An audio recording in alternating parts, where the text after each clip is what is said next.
Hola chicos, ¿cómo están? La idea de este video es complementar la clase número 3 que no la hemos podido dar en tiempo y forma, tratando de recuperar un poquito el tiempo a través de esta clase que va a ser o es muy breve debido a que el resto del material o el complemento del material que yo les voy a indicar ahora y la temática y el contenido está mejor expresada y más ampliamente expresada y claramente expresada sobre todo en la bibliografía, ¿sí? Eh, la idea es que la semana siguiente retomemos el día jueves lo que sería completo la cuestión de la reforma protestante, quede planteado un nuevo trabajo práctico y se vaya hablando de fechas posibles para el primer parcial. Bueno, sin demorarnos más, entonces iniciamos con lo que es la clase número 3, que en este caso es el tema de la apertura mundial, los descubrimientos geográficos. En este caso, ya hemos venido trabajando cierta temática y cierto contenido en las clases anteriores. Hemos trabajado a partir de la periodización como para abrir la idea desde cuándo hasta cuándo se extiende la Edad Moderna. Hemos hablado de el espacio también dentro del mundo de la etapa de la Edad Moderna. Hemos hablado de tres elementos fundantes y disparadores, por decirlo de alguna manera, de la Edad Moderna, como son el renacimiento de las ciudades, la crisis del siglo XIV y las monarquías feudales, y a la vez hemos tomado y hemos trabajado sobre principalmente lo que es el Renacimiento y el humanismo, a partir de diversos autores y de diversas miradas que han quedado plasmadas en una de esas clases, ¿sí? En este caso seguimos entonces con los elementos que forman parte de aquello que va a caracterizar la Edad Media, la Edad Moderna, perdón, que es en este caso estos nuevos descubrimientos que llevan entre comillas en la palabra descubrimiento, ya que son más bien actos de exploración geográfica, sí, que tienen un determinado resultado, una determinada consecuencia. En este caso es el encuentro entre América y Europa y el consabido y la consabida, perdón, relación que se va a establecer a partir del siglo XVI entre los dos continentes. Desigual, por supuesto, la relación, pero relación al fin y que tiene impacto tanto social, cultural, político como económico principalmente, ¿sí? Bueno, en este caso, como bien decíamos, hablamos más bien de una exploración y que tiene más que nada un origen, ese tipo de exploración, ¿sí? Es una exploración de tipo marítima.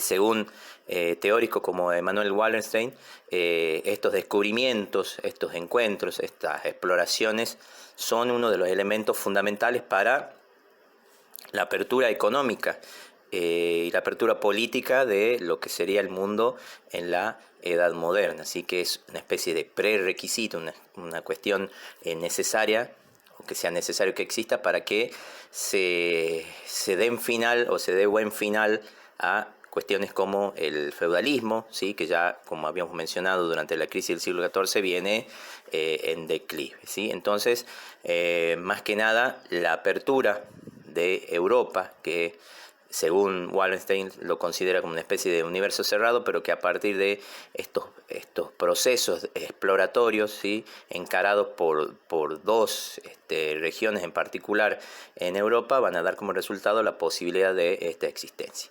Más allá de lo que tenemos siempre presente y que esas exploraciones o esos viajes exploratorios comienzan a partir del siglo XV y tienen su desarrollo total en el siglo XVI, los autores trabajados para esta clase, como por ejemplo Armillas, señalan la existencia anterior de estos intentos de exploración, ¿sí? Ya remonta hacia el siglo XI y hacia el siglo XII esas primeras intentos de exploración, ¿sí? En busca de aquello que necesita, en este caso, Europa, ¿sí? Que son en realidad, tal y como siempre lo hemos escuchado, la seda y las especias, y sobre todo un intercambio comercial, y que el objetivo en este caso es esencialmente Asia, ¿sí? Donde se encuentran esos elementos tan codiciados por los europeos. La ruta típica y la ruta más clásica de todo esto es la que se establece de manera terrestre, ¿sí? Entre Europa y Asia. Sin embargo, esa ruta va a quedar truncada, como lo vamos a ver un poquito más adelante y como ustedes van a poder verlo a partir de la bibliografía, con la existencia del Imperio Otomano, en este caso, que va a cerrar esas fronteras existentes en lo que es la actual Turquía y va a impedir el paso que ya venía un poco alicaído debido a las cruzadas, ¿sí? En este caso, entonces, son intentos o breves intentos de crear esta posibilidad y este espacio para la exploración marítima que tiene o necesitaba como resultado el acceso a el continente asiático.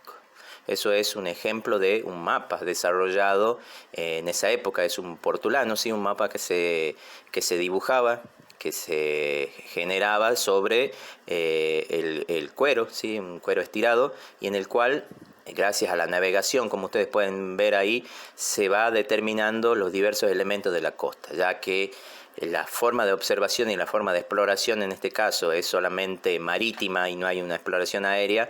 El tamaño, la distribución, la localización y la dimensión de cada uno de estos puntos que están marcados, por ejemplo, en ese caso en el portulano, puede variar y puede no ser exactamente igual, ¿sí? Cuando se consigan otros medios de observación y otros medios de análisis y de mediciones y de dimensión, sobre todo de los espacios, es que vamos a obtener los mapas más cercanos a cómo están distribuidos en la realidad, ¿sí? En este caso, ahí tenemos, ¿sí? En este portulano, los distintos elementos que nos van marcando los puntos cardinales, así como las costas y todo lo demás que queda expresado en ese mapa, ¿sí? Bueno, ¿cuáles son las dificultades iniciales que se presentan para la posibilidad de generar estas exploraciones marítimas con la intención de llegar, como dije, esencialmente al continente asiático? En este caso, la principal idea era la de evitar intermediarios, ¿sí? No se pretendía de que ningún otros países, en este caso asiáticos, fueran los intermediarios entre Europa y Asia, o los países de Medio Oriente, perdón. No, que ellos no fueran los intermediarios y que entonces el comercio fuera directo, obviamente abaratando los costos que de eso se observan básicamente, ¿sí?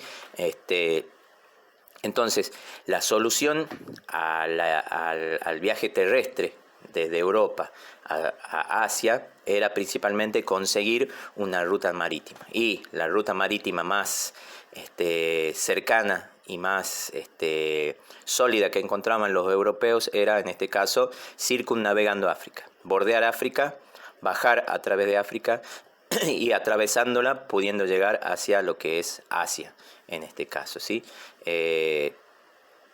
¿Cuáles fueron esas dificultades? Precisamente son dificultades de tipo técnico, más que nada. Las naves, los barcos no estaban preparados para un viaje tan largo, ni para un viaje tan duro como el que significaba atravesar primero las costas del sur de África y luego lo que sería el océano Índico en este caso y diversos obstáculos que había ahí, por ejemplo la fosa de las Marianas, que es la zona más profunda del planeta, donde las tormentas y el mar es un poco distinto, y entonces eso generaba que esos barcos no pudieran resistir a ese tipo de travesía.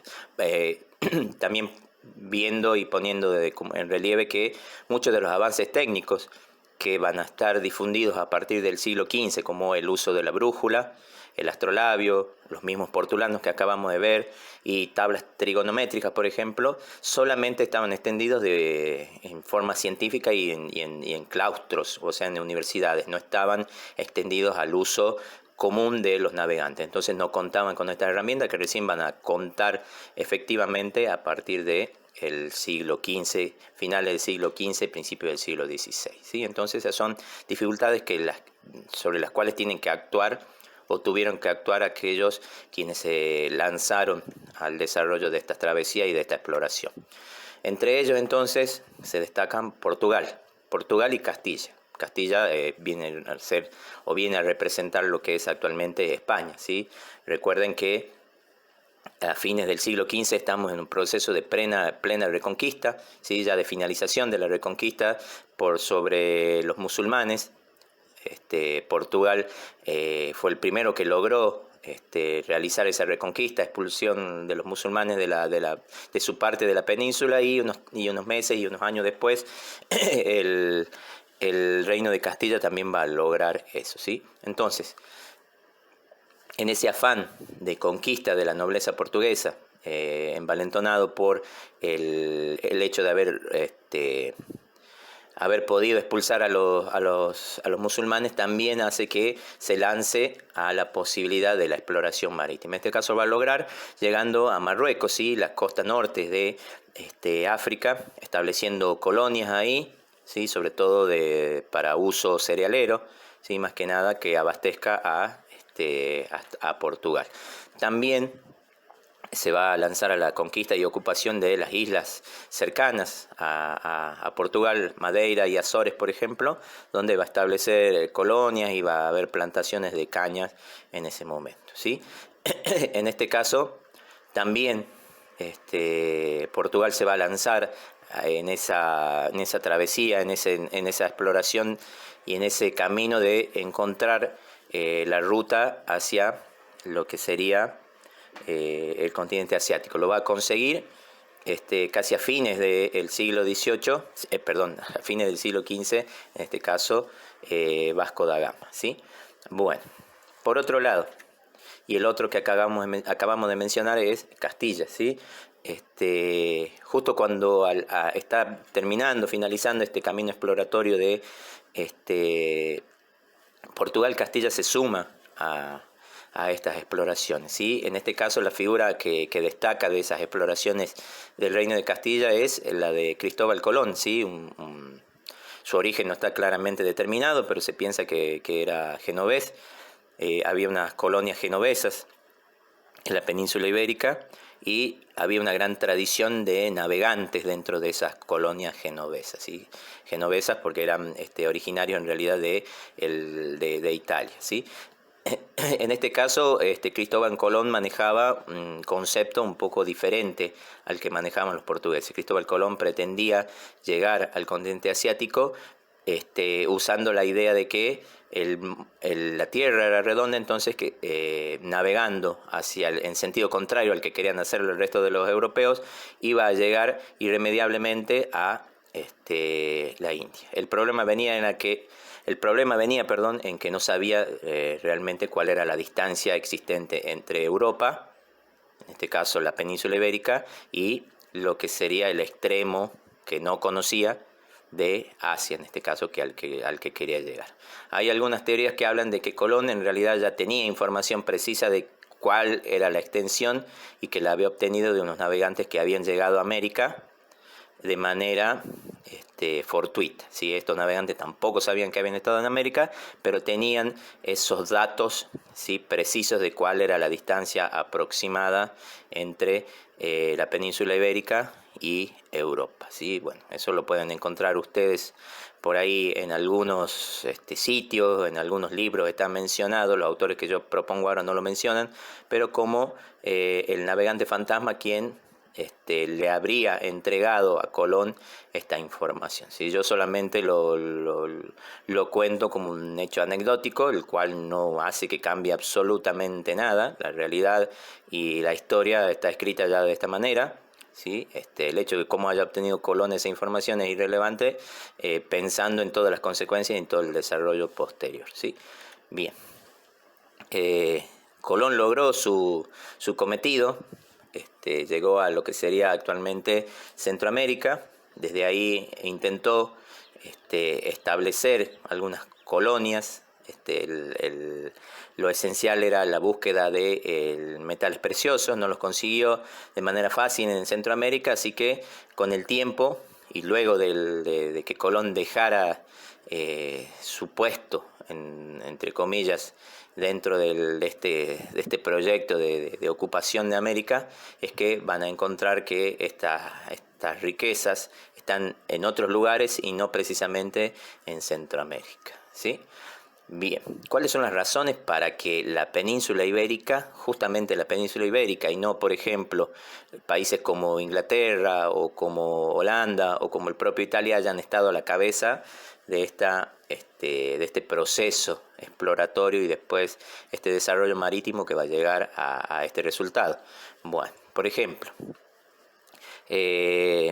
la tradición, por ejemplo, la fusión de las tradiciones, tanto atlántica como mediterránea. Atlántica en este caso representada por Portugal y por Castilla, y mediterránea representada por Génova y por Italia en sí, ¿sí?